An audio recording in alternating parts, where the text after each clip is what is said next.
Hola, un saludo a las amigas y amigos de La Penúltima desde México. Voy a comentar algunas cosas de cómo se está viviendo aquí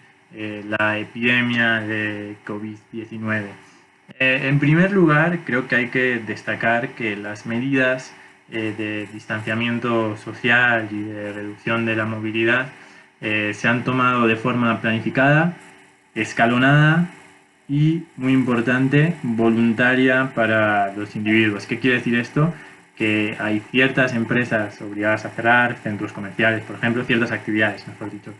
que ciertas empresas. La mayoría de los restaurantes solo sirven para llevar, ese tipo de cosas. Las escuelas, colegios, secundarias, universidades no tienen clase,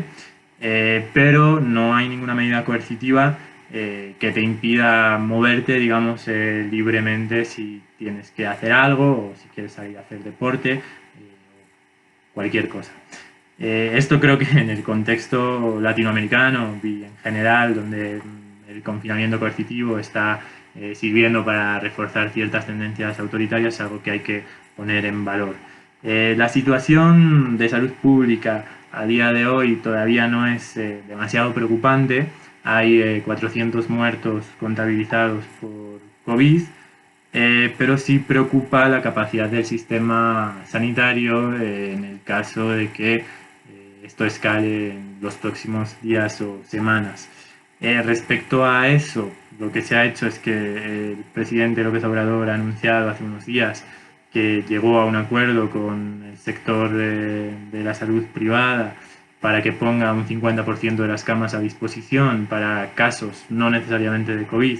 que se deriven de los subsistemas de atención pública. Eh, y también se está recurriendo al ejército para mejorar la capacidad sanitaria en el país. Eh, Respecto a las medidas económicas, que es la parte que quizás preocupa más, hace una semana el presidente también hizo un anuncio de un plan de respuesta a la crisis, eh, donde básicamente se podían ver cuatro medidas que la mayoría no eran nuevas. La primera de estas medidas era que los apoyos sociales continúan como estaban a los colectivos más vulnerables, digamos, las diferentes políticas de transferencia de renta. En segundo lugar, que eso sí es nuevo, iba a haber más de 2 millones de créditos a trabajadores formales e informales, pero no hay muchos detalles sobre eso. En tercer lugar, anunciaba que se iban a hacer 3 proyectos que ya están en marcha o gestionándose desde el comienzo de su mandato, que es la construcción de una refinería de petróleo, eh,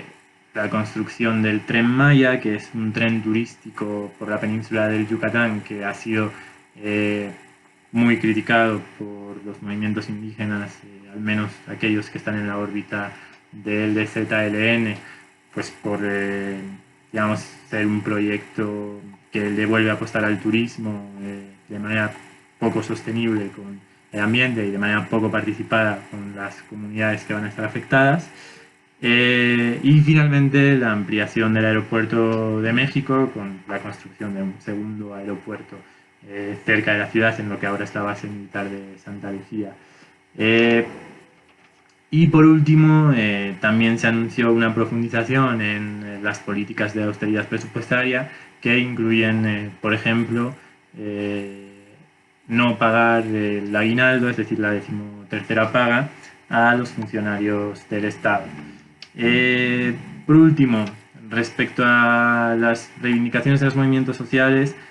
no se está viendo nada muy articulado, más allá de los empresarios, que no son movimientos sociales, son grupos de interés, y que ellos sí están bastante articulados a la hora de pedir rebajas fiscales y criticar ciertas políticas económicas del gobierno. Lo que yo sí percibo son preocupaciones, sobre todo respecto, como ya he dicho, la desprotección de los trabajadores informales y la vulnerabilidad de ciertas comunidades rurales indígenas que tienen muy poco acceso a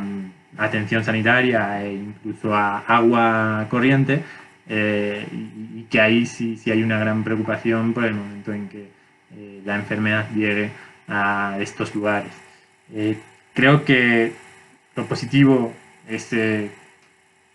cómo se están haciendo las cosas respecto a las medidas de confinamiento, que hasta ahora la situación no está desbordada, pero sí hay una gran incertidumbre respecto a la salida de la crisis económica que se viene y la atención a los colectivos más vulnerables, que en México son básicamente la mitad de la población.